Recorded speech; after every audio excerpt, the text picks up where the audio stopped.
memang kripto itu, wajah kripto tuh lebih orang mengenal kan trading ya, atau wajahnya identik lah sama trading. Padahal tidak melulu cuan itu bisa dari trading, bisa juga dari investasi. Hai Builders, kembali lagi di Blog Dev Talk, sebuah podcast yang membahas proyek-proyek menarik, tren terkini, dan juga potensi-potensi keren yang dihadirkan oleh Web3 dan blockchain.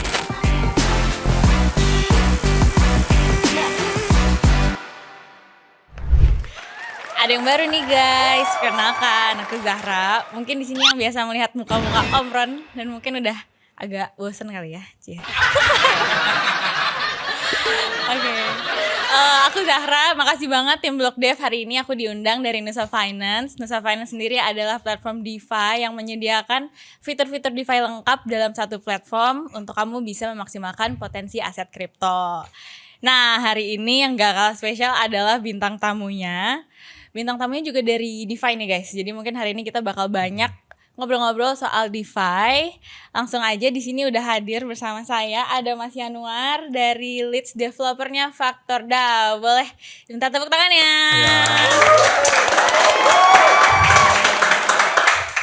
Mas Yanuar gimana kabarnya?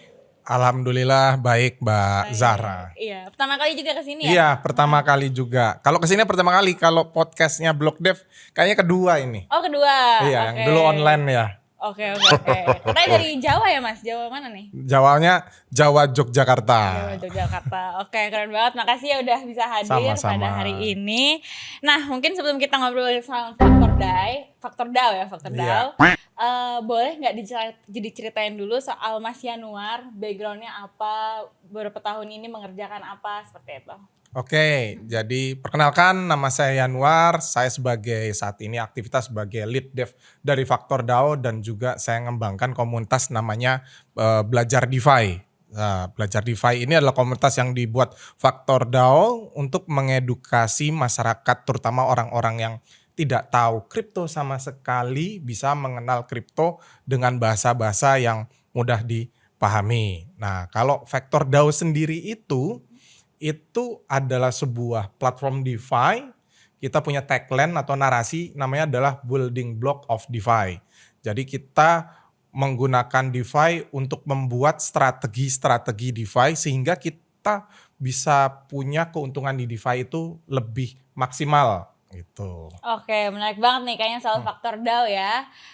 Mungkin sebelum kita ngobrol lebih lanjut soal Faktor DAO-nya nih, mau tahu dong kan tadi Mas Yanuar katanya edukasi ya soal DeFi ke orang-orang mungkin yang baru, yang awam gitu. Nah itu emangnya udah bertahun-tahun ini fokus di blockchain, di DeFi, awalnya tuh gimana tuh bisa nyemplung di blockchain? Ya awalnya itu saya dikenalkan tentang kripto itu dari temen, kemudian justru saya masuk ke kripto ini bukan dari trading, bukan dari dev, tetapi justru dari mining.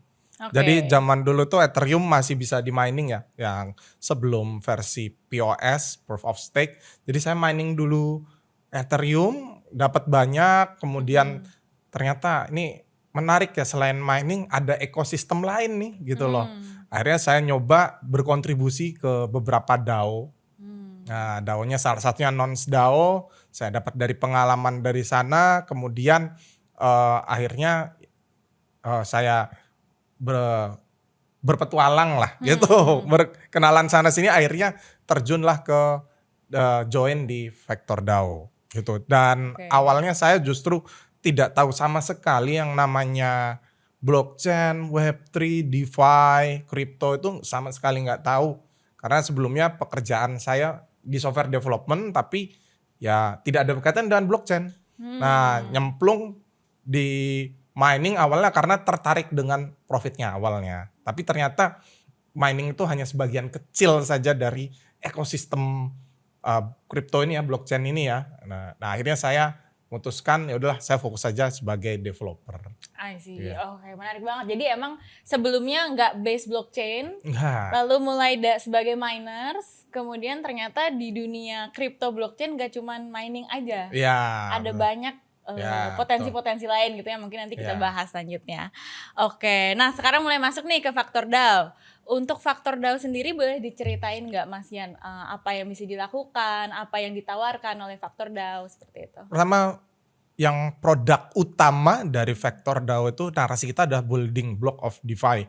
Jadi bagaimana membuat DeFi ini sebetulnya nyaman buat masyarakat awam atau masyarakat non kripto. Nah, produknya yang pertama yang paling besar produk kita adalah eh, yield di ETH paling besar itu sekitar 13%. Jadi untuk Ethereum ya gitu. Kita mungkin di Arbitrum itu yang paling besar menghasilkan yield dalam Ethereum yaitu 13%.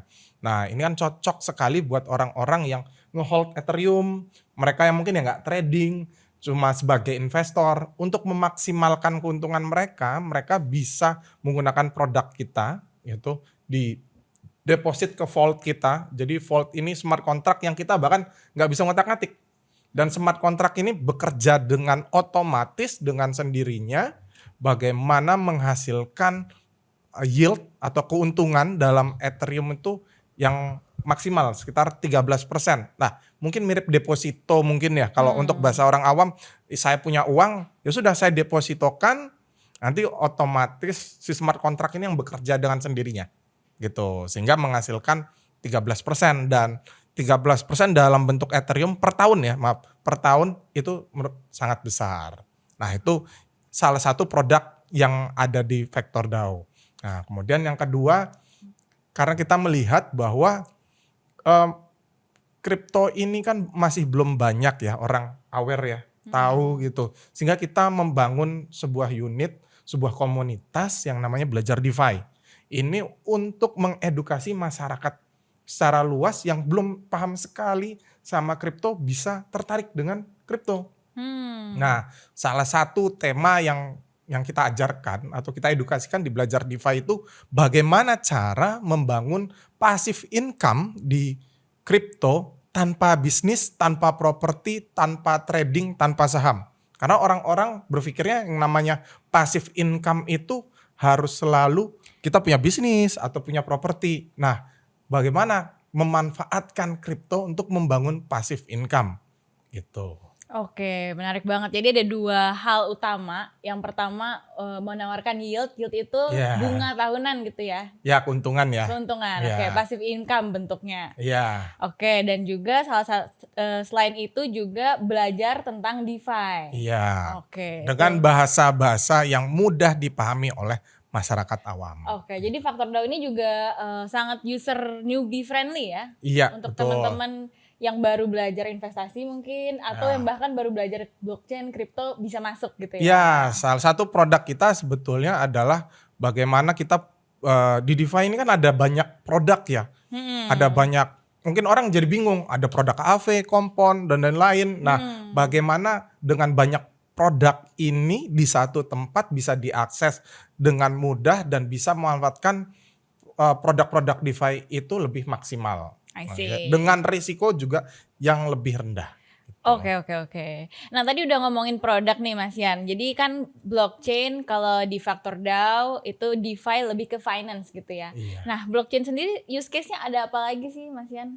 Ya, kalau dari segi keuangan ya sebetulnya saya karena produk saya DeFi jadi saya lebih banyak bercerita tentang dari sektor keuangan ya. Oke, spesifiknya di sektor keuangan DeFi gini. Di blockchain itu sektor keuangannya disebut dengan DeFi atau decentralized finance. Untuk ini saya pakai bahasa orang awam ya.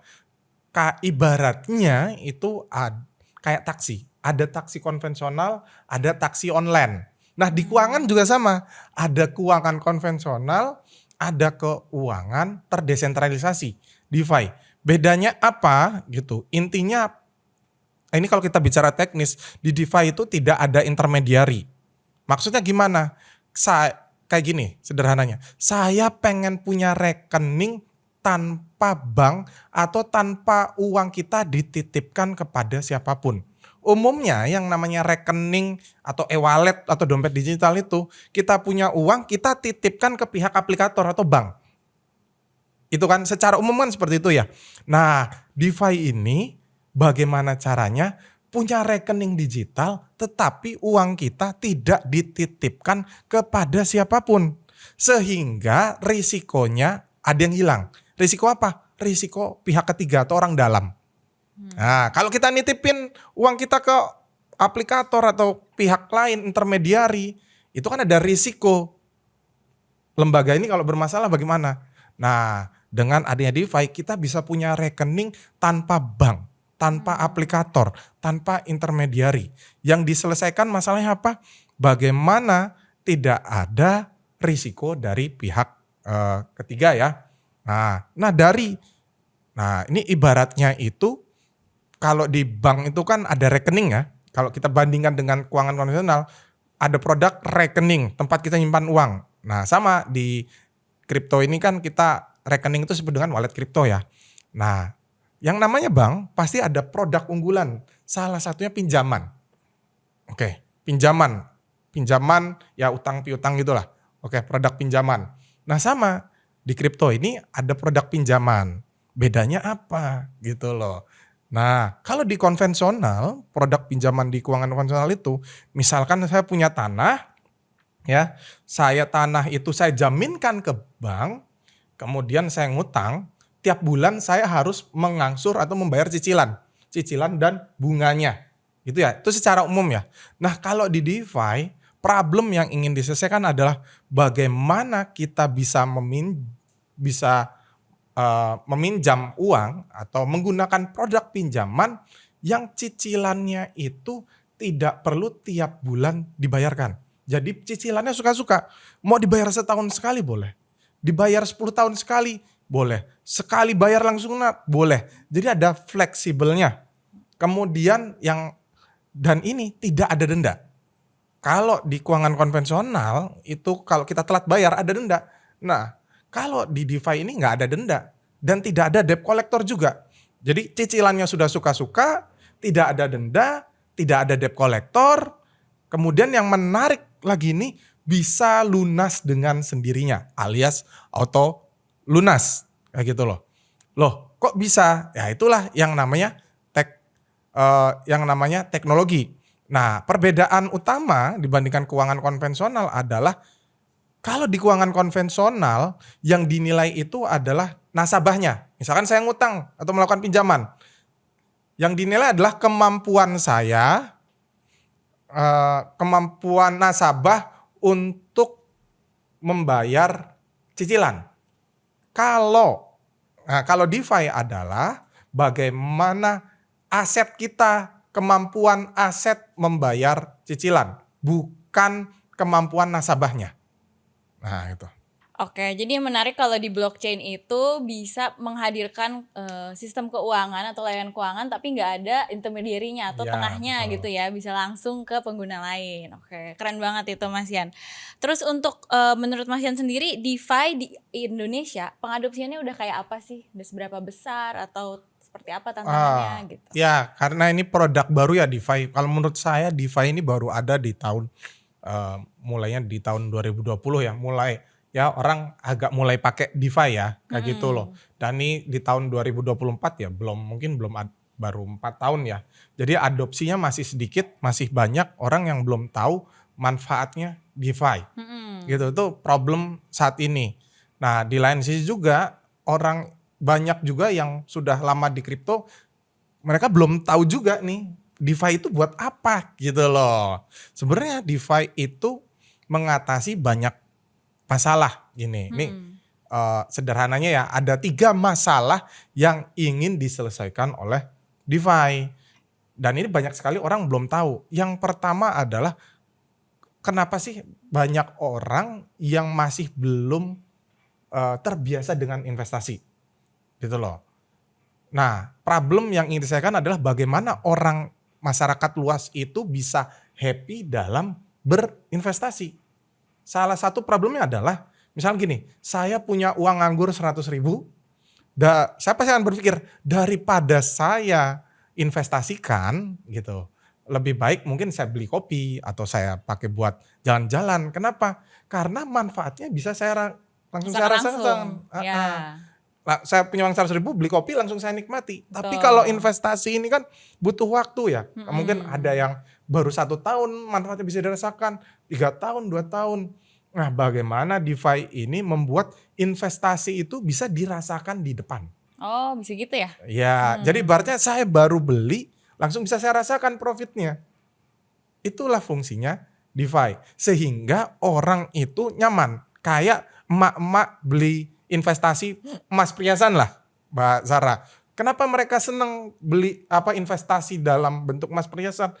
Baru beli langsung bisa dipakai, Bisa dipakai, dirasakan. tapi juga Nah, dalam jangka panjang bisa ada dapatnya investasinya ya, gitu ya. betul. Nah, ini gimana caranya? Gitu kan? Investasi bisa manfaatnya, profitnya dirasakan di depan. Nah, itu cuma ada di kripto. Itu problem pertama. Problem yang kedua yang ingin diselesaikan adalah yang namanya dilema investasi. Contoh gini, dilema investasi itu saya punya uang 100.000, nah saya masih berpikir nih, mendingan saya beli kopi aja atau buat jalan-jalan. Tapi ketika saya pakai buat konsumtif, saya kan nggak bisa dapat investasinya kan. Ibaratnya harus memilih. Kalau saya pakai buat investasi, saya nggak bisa beli kopinya. Kalau saya beli kopi, saya nggak dapat investasinya. Nah, bagaimana bisa dapat dua-duanya? Sehingga tidak terjadi dilema. Ibaratnya beli aset kripto dapat iPhone. Sehingga dapat dua-duanya. Misalkan saya pengen beli iPhone daripada saya tidak menggunakan DeFi, saya pakai DeFi, dapat dua-duanya. Dapat investasinya, iPhone-nya tetap kebeli. Itu problem yang kedua, dilema investasi. Yang ketiga adalah problem yang namanya soft saving. Soft saving ini adalah fenomena di mana ini terutama di Gen Z ya dan milenial kesulitan bisa menabung jangka panjang. Misalkan menabung untuk keperluan 5 tahun, 10 tahun itu kesulitan. Karena mereka punya kebutuhan jangka pendek, misalkan beli HP. Sehingga nabungnya hanya buat beli HP atau mungkin buat jalan-jalan. Gak kesulitan nih untuk nabung jangka panjang. Nah, bagaimana DeFi itu bisa membuat kita investasi buat jangka panjang, tetapi keinginan kita, kebutuhan jangka pendek kita, beli HP, jalan-jalan, tetap terpenuhi.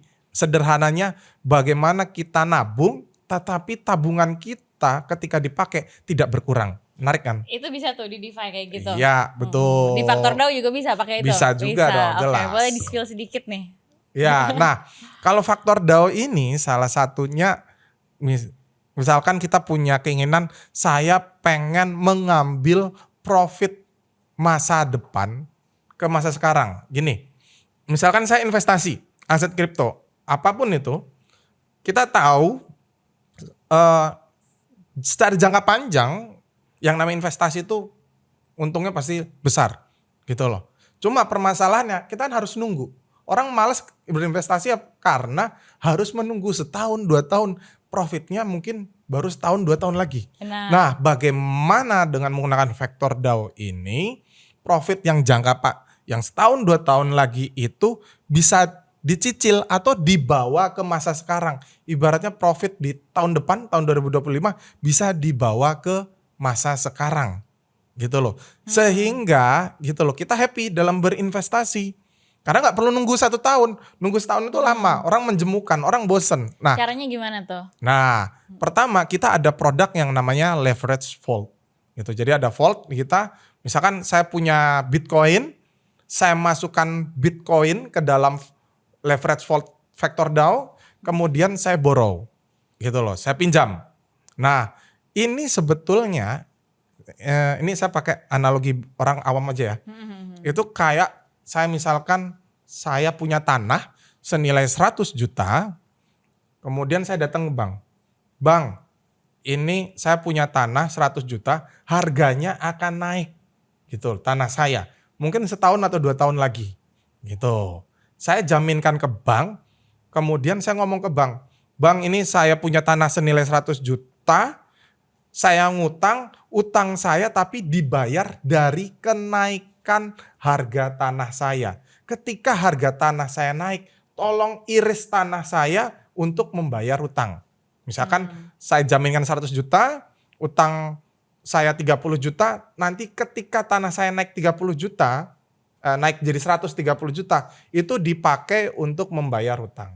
Sebenarnya yang saya lakukan adalah mengambil profit masa depan ke masa sekarang. Tapi saya juga ngomong ke bank, saya nggak mau tiap bulan bayar cicilan, saya pengen bunganya murah, saya pengen tidak ada denda dan tidak ada debt collector. Nah, salah satu fungsinya Vector seperti itu. Oke, kalau yang aku tangkep dari pengetahuan aku soal DeFi ya, dengan analogi yang tadi, dengan kemampuan smart contract jadinya itu bisa terlaksana. Kayak misalkan Betul. dicicil bayarnya, nggak perlu kita bayar secara langsung, bisa langsung automatically auto bayar gitu. Iya, Oke. betul. Nah tapi tadi kata Mas Yan, kita kayak udah bisa mendapatkan keuntungan yang ada di masa depan gitu. Iya. Nah kepastiannya tuh dari mana kalau masa depan itu investasi jangka panjangnya pasti untung gitu. Karena Iya. kan biasanya ya investasi pasti ada ruginya juga gitu. Ya, kalau kita bicara jangka panjang, jadi kita bukan menggunakan jangka pendek. Secara jangka panjang, seperti aset-aset yang besar, Ethereum misalkan atau Bitcoin. Oke, jadi ada proses 4 tahunan atau siklus 4 tahunan yang terjadi di kripto itu atau fenomena yang kita sebut dengan halving. Halving itu adalah fenomena di mana inflasi Bitcoin itu berkurang 50% atau setengahnya selama 4 tahun. Dan berdasarkan data historis, kalau kita lihat ya, historis itu ada polanya. Di mana Bitcoin itu setiap 4 tahun dia akan dump atau bear market. Kemudian setelah itu 4 tahun kemudian dia akan menuju puncak barunya atau harga barunya. Nah itu terjadi di siklus 4 tahunan. Nah jadi analisa atau investasi yang saya lakukan ini tetap do your own research ya. Nah gitu loh, disclaimer ini metode investasi saya itu saya analisanya cukup satu yaitu siklus 4 tahunan gitu. Jadi kita tahu di dalam waktu dekat bahwa Bitcoin itu puncaknya akan menuju ATH atau all time high-nya, harga baru yang lebih tinggi daripada siklus sebelumnya di tahun 2025. Nah, analisa itu yang saya pakai. Jadi sebetulnya yang saya lakukan adalah mengambil profit di tahun 2025 gitu. Jika ternyata tahun 2025 itu nggak terjadi, kayaknya sangat kecil sekali ya karena Bitcoin itu sekarang harganya sudah di 40 ribuan dolar. Udah hampir menuju ATH-nya di 69 ribu. Itu sebenarnya tinggal dikit lagi gitu loh. Tapi Gitu kalau loh. resikonya kalau taunya nggak terjadi gimana? Kalau risiko yang terjadi, misalkan kita juga bisa exit, bisa keluar juga, kita bisa tutup juga. Atau kita kalau di Vector, misalkan terjadi crash nih. Ini kan kita kan ada risiko ya. Kita menjaminkan ibaratnya aset kripto kita, jadikan sebuah jaminan untuk dipinjam secara jangka panjang, itu ada risikonya. Nah apa yang terjadi kalau terjadi misalkan crash dalam waktu singkat ya, flash crash atau black swan event, jadi angsa hitam, kayak itu istilahnya. Nah kita punya tools di Vector itu yang namanya switching. Jadi misalkan yang kita jaminkan Bitcoin, saya bisa mengubah jaminan saya dari Bitcoin menjadi stable coin. Sehingga nilainya tidak turun, sehingga I see, aman oke. gitu. Jadi mungkin aku potong sedikit ya. Intinya kalau misalkan di DeFi itu walaupun ada potensi kita bisa meminjam keuntungan di masa depan, kita juga harus tetap actively dior untuk mempersiapkan apa resiko-resikonya gitu ya. Salah satunya tadi bisa switching jaminan dari Bitcoin ke stablecoin yang lebih stabil harganya, ataupun turut mengikuti tren-tren halvingnya itu lagi ada apa gitu ya. Betul. Contohnya kayak ETF spot itu kayaknya juga bakal mempengaruhi ya. Iya, mungkin ya kita hawa-hawanya sih optimis semua ya nih bakal di-approve ya.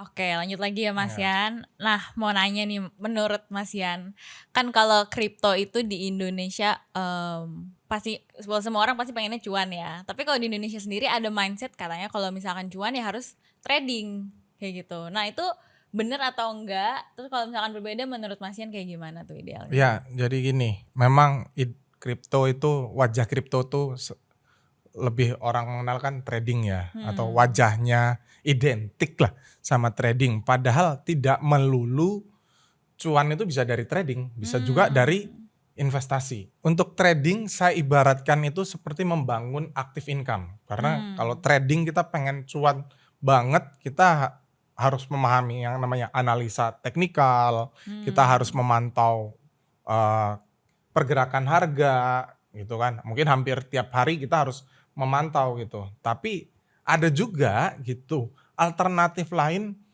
selain trading atau membangun active income, yaitu membangun passive income. Nah, kalau active income kan kita yang harus aktif bekerja gitu loh untuk mendapatkan income. Nah, kalau pasif ini kita nggak perlu begitu aktif tetapi income-nya bisa dapat. Nah, itu salah satu metodenya adalah dengan investasi. Yang faktor lakukan dan saya lakukan itu adalah investasi seperti koin-koin yang cukup risikonya paling rendah ya, seperti Bitcoin sama Ethereum gitu. Cuma pasti orang bertanya, Pak, Bitcoin sama Ethereum kan profitnya kecil, cuma 100%, 200%, 300%, nggak bisa sampai 10 kali lipat. Nah, tapi gitu loh, tapi buat saya koin-koin besar ini profitnya bisa diambil di depan. Jadi saya baru beli, bisa langsung saya ambil. Jadi yang saya lakukan adalah investasi dengan cara menabung.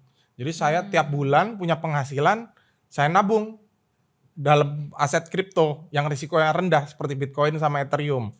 Nah, kemudian saya menggunakan DeFi dan tentunya Factor DAO itu untuk mengambil profit dari bull run 2025. Jadi bull run 2025 itu puncaknya diprediksi akan jadi puncaknya kenaikan harga dari Bitcoin ya.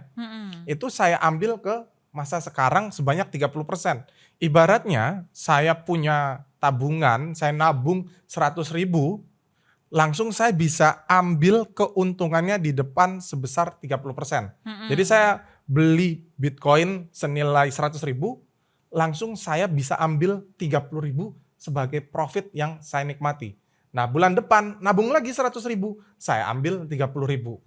Nah, nanti pas di bull run gitu, itu nanti keuntungan atau tabungan saya bakal naik berkali-kali lipat. Dan saya happy. Kayak tadi saya jelaskan, DeFi itu bisa membuat manfaat investasi itu dirasakan di depan. Nah, itu yang saya lakukan. Nabung rutin tiap bulan atau tiap minggu atau seadanya uang kita ambil 30%.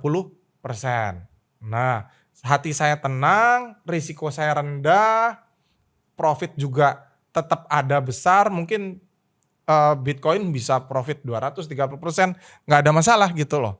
Karena prinsip saya, untuk ini do your own research ya, ini prinsip saya adalah saya punya prinsip lebih baik makan singkong tapi nyata daripada makan roti tapi mimpi. Nah, di luar sana banyak yang punya mimpi. Bisa dari uang 50.000 jadi semiliar. Mungkin. Apakah semua bisa melakukan? Belum tentu. Nah, saya cari yang pasti-pasti aja. Saya lebih memilih makan singkong tapi nyata daripada makan roti tapi mimpi. I see, oke. Jadi intinya trading itu salah satu cara untuk mendapatkan cuan, tapi nggak satu-satunya gitu ya. Selain betul. kalau trading mungkin kita harus secara aktif belajar technical sebagai trader gitu ya. Tapi ada juga yang mungkin lebih newbie friendly gitu ya. Kita bisa cari keuntungan melalui DeFi dengan cara passive income atau berinvestasi. Oke, nah Mas Yan, ini mungkin pertanyaan terakhir nih dari saya. Di masa depan pengembangan blockchain ataupun DeFi itu kira-kira di Indonesia bakal kayak gimana sih? Apakah akan semakin positif atau mungkin bakal ya kayak gini sekarang mungkin masih dipandang sebelah mata gitu? Ya, kemungkinan besar di masa depan, ini yang saya bayangkan ya, salah satu problem atau teknologi yang bisa dilakukan di DeFi itu salah satunya adalah bagaimana membuat deposito bunganya 2 kali lipat. Kalau orang-orang ada yang bilang jangan mau deposito, untungnya kecil. Nah, ini kebalik. Bagaimana DeFi bisa membuat deposito bank bunganya 2 kali lipat? Bisa gitu ya? Itu dengan DeFi. Oke, ini pengaplikasiannya, pengembangannya, Itu inovasinya. salah satunya itu. Nah, Jadi dengan DeFi itu inovasi inovasi layanan finansial itu jadi limitless ya, banyak banget gitu kemungkinan-kemungkinannya. Ya, DeFi ini membawa angin segar di dalam dunia keuangan. Itu baru salah satu aja loh. Nanti salah lainnya ada banyak lagi. Bener lainnya mungkin, bukan salah. Bener lainnya. Oke kalau gitu, thank you Mas Yan sharing-sharingnya hari ini untuk Terima teman-teman kasih. builders. Nanti yang pengen tahu lebih lanjut tentang Faktor DAO, cara pakai Faktor DAO, Diornya, mungkin bisa visit ya ke, boleh di-share mungkin Ya, sosial medianya ada Faktor DAO. komunitas di Indonesia itu di Telegram, namanya adalah Belajar DeFi. Ini isinya bukan orang-orang yang paham DeFi, kripto semua, enggak, justru malah orang-orang baru semua. Nah, linknya di sini ya. Jadi gitu.